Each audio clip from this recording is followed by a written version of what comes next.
It's hard to believe it's been 7 years since the first time you stepped in front of the ACL cameras. And when you think about what's gone down over the last 7 years, it's kind of mind boggling, a little scary at times, but also very inspiring. So, how would you, if you had to kind of put it into words, kind of recap the last 7 years? Oh man, it's hard to wrap my head around the last 7 years. I'm surprised and feel very blessed and lucky to still be doing this, and it just continues to be growing. We're pretty much made up of the same band. The last time we played, I think we have only one or two different guys. Well, we've had two other full-length Night Sweats records since then. I put out a solo record since then. A couple EPs, I think, and we've grown a lot as a band and as individuals. I think doing this for a long time,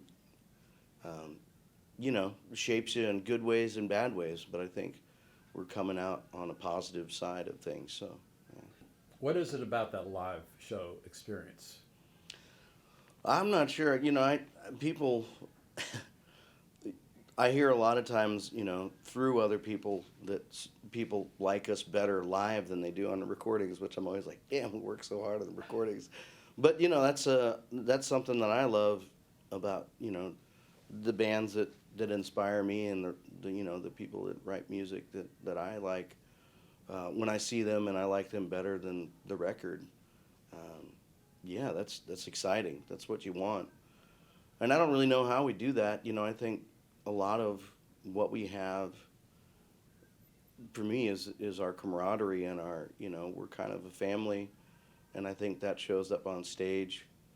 And I can't, I can only speculate what it is that people see in us, but I try to approach the performances as honestly as I do the writing, and trying to be vulnerable in front of people, in hopes that it gives them an opportunity to be vulnerable in their own lives. And that's kind of the thing I love about music. Yeah, the band plays a huge role in what I do, and I feel blessed that they're on stage and in the studio, that they're willing and helpful in supporting my vision. And I wouldn't be here without them. And so yeah, it's kind of need both things for it to all work properly. What was it that inspired you to write the songs that made the album The Future? Well, when I first got home in March, I was actually had just started the tour for And It's Still All Right, which was a solo record I put out. Ironically enough, though, most of the guys in the band, with the exception of the horns, well, all of the guys with the exception of the horns, were in that project for the live performance. So we got to play 10 of those shows, and then got sent home in March, and I wasn't really ready to write. I think we all thought it was going to be such a short amount of time that we were off the road, and it ended up being a long time. So I just kind of, enjoyed,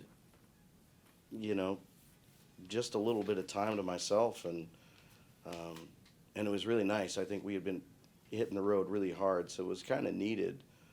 But then, by June or July, I was getting pretty antsy and started to write. And I actually wrote the song The Future in the garage, because my house was under renovation, because I had planned to be gone that whole year. So I thought it would get done while I was gone, but instead I moved into my garage when I came home in March, and ended up writing The Future one morning. And I remember singing it for my girlfriend who was with me, and she just was like, sounds like a Bob Dylan song. I was like, well, so I didn't even know if that song was going to go anywhere. And then it ended up being the title track for the record. And yeah, got the guys together once we started to feel a little more safe about everything. And we were fortunate enough that we kind of isolate together. And I had a studio at the house, so we just started to kind of plug away at songs, and did like 3 or 4, couple week sessions, and ended up with a record. So, yeah. Did your approach to songwriting and to recording during that weird time change? No, my approach has kind of always been the same. With the exception for the Night Sweats this time, we really tried. I tried to go into the studio with not having a lot of ideas really thought out.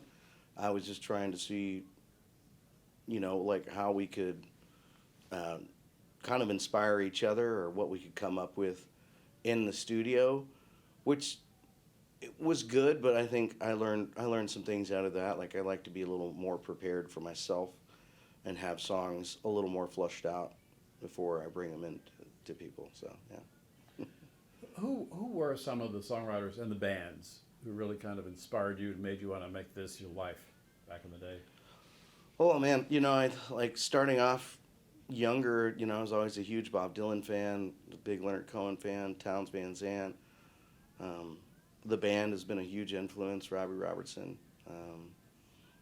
And yeah, so, I feel with this project, I really wanted, originally started the idea of like maybe this group could sound like the band and Sam and Dave had formed a project together. And so that was kind of how this all started. But, I still continue to kind of like try to find new singer-songwriters and new bands that excite me, and I enjoy the writing. And it's interesting to see how music changes and how writing changes with younger generations as well. So.